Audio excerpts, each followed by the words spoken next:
Gawa sa Pilipinas ang napakalaking barko na ito. Sa katunayan, ito na ang pinakamalaking barkong ginawa dito sa ating bansa. Kaya nitong makapagkarga ng 20,620 foot equivalent unit na mga containers. Umaabot ng 400 meters ang kanyang haba or katumbas ito ng 4 na football fields. Mayroon itong lapad na 59 meters at lalim na 33 meters. Ginawa ito sa may Subic Bay or yung Hanjin Heavy Industries and Construction Philippine Incorporated. Kung kayang gumawa ng ganito kalalaking mga barko ang ating mga kababayan, matagal-tagal na ring iminumungkahi sa Philippine Navy or sa gobyerno ng ating bansa. Bakit hindi rin tayo gumawa ng ating mga barkong pangdigma? Sa katunayan, ayon sa datos, pumapang-apat ang ating bansa sa may pinakamalaking pagawaan ng barko sa buong mundo. Sinusundan nito ang mga bansang South Korea, China at Japan. Kung sa patibayan at ganda ng mga barkong ginagawa, halos ang mga malalaking kumpanya sa buong mundo ang nagpapagawa dito sa ating bansa. Halos naglalayag ang mga container ship na ito sa buong mundo nang may karga-kargang bilyong-bilyong halagang mga kargada para lang ma-deliver sa buong mundo. Kung sa pabilisan naman ang pag-uusapan, dito din sa Pilipinas ginawa ang pinakamalaking high-speed ferry sa buong mundo.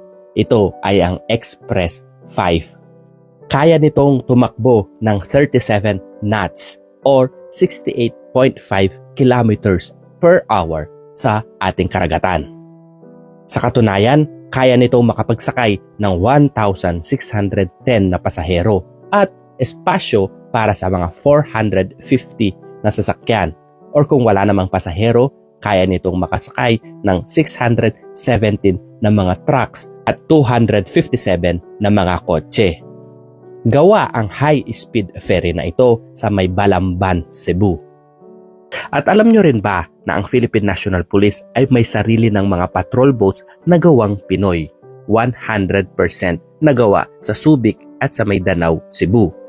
Kaya nitong tumakbo sa bilis na 40 knots sa isang oras, kaya nitong bumiyahe mula sa Subic Bay, Freeport, papunta sa may Manila Bay. Armado din ito ng 12.7 mm na mga armas at may 7.62 na mm na machine gun. Kasalukuyang ginagawa ang 50 piraso ng mga patrol boats na ito at inaasahang mas lalong iigting ang pagpapatrolya ng ating mga kapulisan sa ating mga katubigan. Kung iisipin at susumahin, kayang-kaya ng ating mga kababayan ang paggawa ng iba't ibang klaseng mga barko. Kailangan lamang na pagtuunan ng pansin ng ating gobyerno ang talento at angking kakayahan ng ating mga kababayan para sa ganitong klaseng larangan. At sana din suportahan lalo ng ating gobyerno sa pandaigdigang merkado ang ganitong klaseng larangan.